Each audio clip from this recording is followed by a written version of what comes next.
For 1997, Cherokee has undergone many changes, giving it not only an updated appearance, but updating its features as well.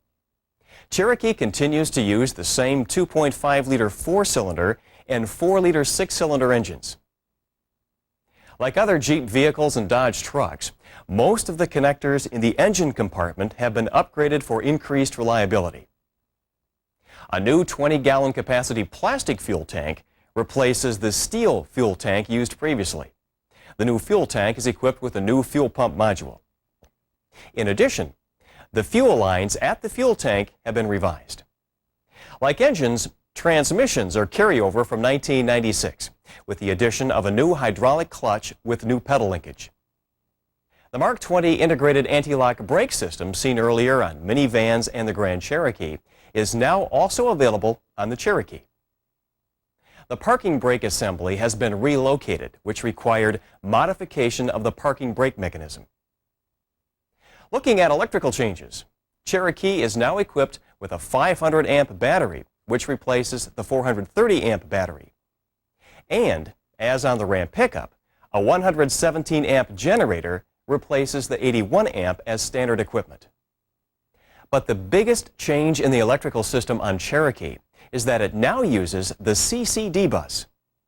Components on the bus include the powertrain control module, the instrument cluster, the airbag control module, the overhead compass, and the RKE module. If the Cherokee is equipped with the Asen-Warner automatic transmission, the transmission control module will also be on the bus. Inside Cherokee is a new instrument cluster, also known as a smart cluster, since it contains a microprocessor.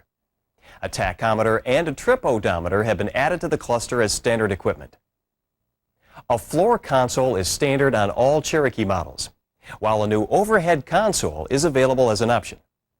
New seats, door trim panels, and instrument panel give Cherokee's interior a more modern appearance. Also new to Cherokee is an express-down driver's side power window. In the area of safety, the mechanical driver's side airbag system used previously has been replaced with a standard electronic airbag system. In addition, a front passenger airbag is included as standard equipment. The RKE system has been updated from the use of an infrared transmitter to a system using radio frequency. The RKE module is still located in the overhead console, and for the first time can now be programmed using either the DRB3 or the MDS. Most of the obvious changes to Cherokee can be seen from the outside, beginning with a new grille opening panel with new grille inserts and an air dam. Exterior trim like redesigned bumpers and end caps and new front fenders give Cherokee a more up-to-date appearance. New body side moldings and wheel flares also contribute to Cherokee's new look. In the rear of the vehicle, you'll notice a new steel liftgate and a higher mounted chimsel. When looking at the Cherokee doors, one of the first things you'll notice is that the front doors now use a single piece of glass, replacing the two-piece glass used before. This modification required a new window guide and regulator and relocation of the mounting holes. Speaking of doors, outside mirrors have been redesigned to be larger, and along with power mirrors, heated mirrors are now available as an option. By now, I'm sure you're all aware of the new Plymouth Prowler, which will be available in the spring of 1997. With an all-aluminum body, Prowler was designed to be sleek, yet its aggressive appearance is sure to make it an eye-catcher. The 3.5-liter engine, based on that used in the LHS, provides Prowler with over 200 horsepower. Modifications to the engine include new stainless steel exhaust manifolds. The 42LE transaxle is mounted at the rear of the vehicle. This 4-speed electronically controlled transaxle features auto stick as standard equipment. The front suspension consists of upper and lower control arms with push rods, while for the rear, an independent modified double wishbone suspension is used. Providing stopping power for Prowler are 4-wheel disc brakes with vented rotors.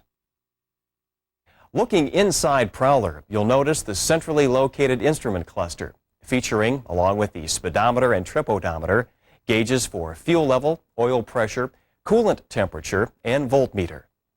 And a steering column mounted tachometer not only enhances Prowler's appearance, but makes it more functional as well.